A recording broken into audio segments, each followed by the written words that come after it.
Drive on mama, buckle up. Andrea TV here from driveonmama.com, coming to answer your DoorDash questions. You want to know how to DoorDash for the first time. I will be showing you or sharing my screen on how you would start your dash for the first time, how you accept an order, and how you complete that order once you finish and drop it off. Then you can join me on a ride along. It is currently 3:17 p.m. on a Friday afternoon. In my market, it is the slow time, so it may take a while, but keep in mind, when you start door dashing, you need your phone, charger, hot bags, and your car or bike or feet. Let's go. Okay, how to dash for the first time. You're going to go to your DoorDash driver app and tap on it. And if you are able to dash right away and don't have to schedule in the area where you'll be working, you'll see the red Dash Now button at the bottom of your screen. It will show you the map and what the area looks like. If it is pink, that means it is orders and it is busy. And when it's dark pink, it'll show you and put the word busy there. Where you see grayed out portions, like up at the upper right hand corner, those towns and areas, there's not a lot of orders at all. So you may want to go to a spot where there are more orders. Then they'll ask you if you have these things once you hit Dash Now: charged phone, enough gas, red card, and hot bags and space blankets. Now, you can dash if you don't have all of these things, but you are potentially causing yourself to be late to a pickup or drop off, not being able to do certain orders without the red card, like for CVS pharmacy or Safeway shop, but you could still dash without having all of them, but they want you to have all of them and be prepared. Then at the bottom of the screen, it will show you the hot spots, meaning the areas where they're saying you should be able to get orders. Once you learn your market, you will find that the hot spots may not be the most orders, but where they have the fewest drivers at the moment. And they want drivers there, so when an order comes in, they'll be able to take it. Sometimes chasing the hot spots is not the best because you'll be sitting there without an order for a long time. But that is once you learn your market. Once you hit Dash Now and the order comes in that you're willing to accept, then you would accept it. My first order today, I'll be showing you that also. Okay, now I have the order in the car, and I have the food in the hot bag,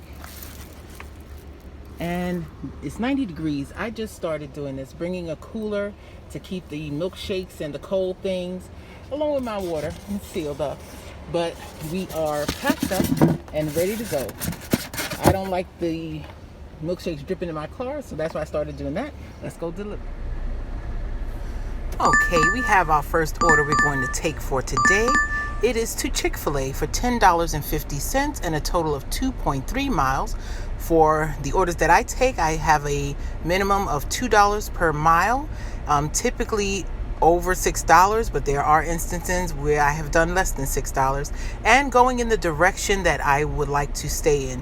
Some orders will lead you out of your zone, and that's why the map will show you exactly where you're going without the physical address. So you hit accept, and then it will automatically take you to the directions of the store. I was literally a block from the store, meaning across the street at the other end. That's why it says I would get there Head in south 1 minute. on Wisconsin And Avenue toward 41st driving, Street it Northwest. is quicker to walk than go around a full city block and try to find parking if you're already parked close to the store. Once you get in the store, you're going to go to the pickup window and give them the name of the customer that you have and say you're there with DoorDash. If the order is ready, they will give it to you. If not, they'll let you know it's not ready, and you can ask them politely how long do you think the wait will be if it's not ready. Chick-fil-A is notoriously slow in my area, and the longest I've waited was a half an hour before I knew any better.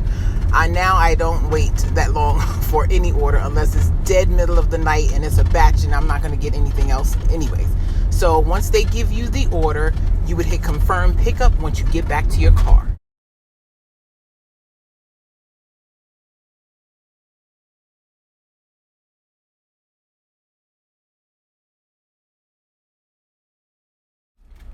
Okay, so now you have arrived at the customer's home after following the directions and hopefully not getting lost. And this customer's request is to leave it at the door. They don't want to take the food from my hands or be contacted. They just want it to be left at the door. If it is a handed to me, it will be right there in the instructions, and you would have to knock on the door or ring the bell or call and or text them. If the customer doesn't come to the door or respond to you, then you would hit can't hand to customer in the app, and it will give you a 5-minute timer. If within 5 minutes they don't respond to your call or text, it will allow you to take a picture where you left the food, describe it to the customer, and allow you to complete out the order. Sometimes there'll be special instructions in that section also, like please don't knock, please don't ring the bell. My dogs will go crazy. There's a baby sleeping. So read the instructions so you can meet the customer's request for their delivery. They may also actually ask you to please ring bell, please knock, because they're not sitting with their phone in their hand watching you drive, and they want to know their food is outside to come and get it. So follow the instructions that they give you. And this is a hidden tip. DoorDash likes to hide tips over $4 in my market, most markets. So even though it showed me $10.50, the final payout was $11.50. Also, the base pay in my area is $2.75. And you can see the base pay went all the way up to $4. That's how many times it had to go through all of the dashers available before someone would take it. Because again, like I said, Chick-fil-A is very slow, and time is money when you're out here doing food delivery. You really should give yourself a timer on how much you're willing to wait before you move on. But we received $11.50 for that. We are grateful and thankful, and moving on to the next. Okay, now that you've seen the logistics of it, we have taken our next order for the day. We are back at Chick-fil-A, even though it's not our favorite, but it's an order for $10.25, 2.9 miles. It is going to take us out of our zone, but it's 9 items, so we're expecting a hidden tip. Let's go see if the order's ready. Okay, it is now 5:13 p.m. We have our next order on DoorDash, $10.25 for 2.8 miles. We're going to Pizza Bowl. And we have arrived. Let's go get our extra large pie. Okay, that order drop off went smoothly. We are back on the avenue. Just took our next order, Chick-fil-A, again, $12 for 3.1 miles, and it's ready. Let's go. Okay, Uber Eats decided to make an appearance. We have $19.36 for 4.7 miles. We're going to Guapo's.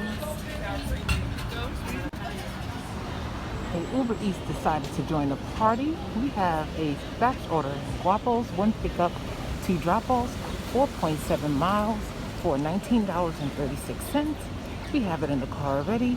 Before I could pull off, DoorDash sent an Angelico's going 2.9 in the same direction.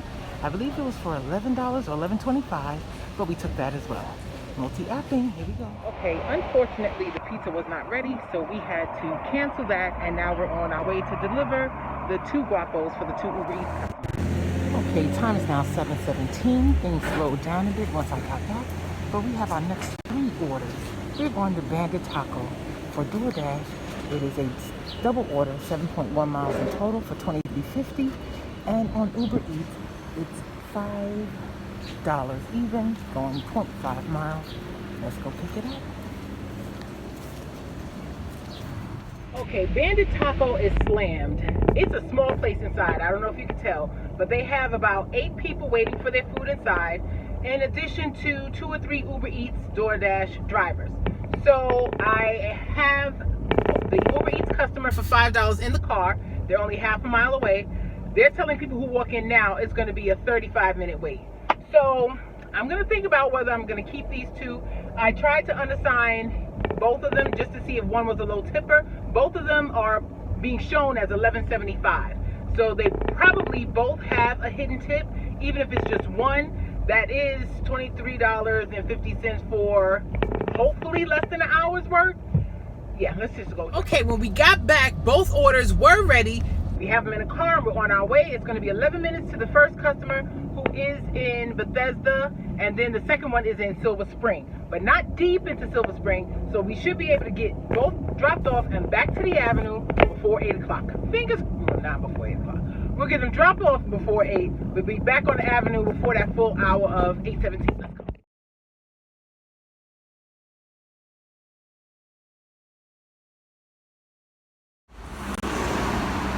Okay, time is currently 8:25. We did make it back down by 8:17, but the dinner rush of 6 to 8 has ended, and now all of the orders coming through were less than $6. We are taking a batch for $10.35, 3.2 miles on Uber Eats, picking out at Five Guys, and we're taking it because we need to use the restroom. And for two together, we'll do it. Let's go. Okay, thank you for joining me on my afternoon/dinner shift. It is now 9:35 p.m. The night slowed down, and I'll come back with my totals. But hopefully now you know how to do DoorDash for the first time, and you receive some tips and tricks to help you make the most money while you're out here in these streets. And driveonmama.com. Sit back, the shift is over. Relax, sit back, the shift is over. Relax, sit back, the shift is over. Relax, sit back, the shift is over. Relax, sit back, the shift is over. Relax, sit back, the shift is over.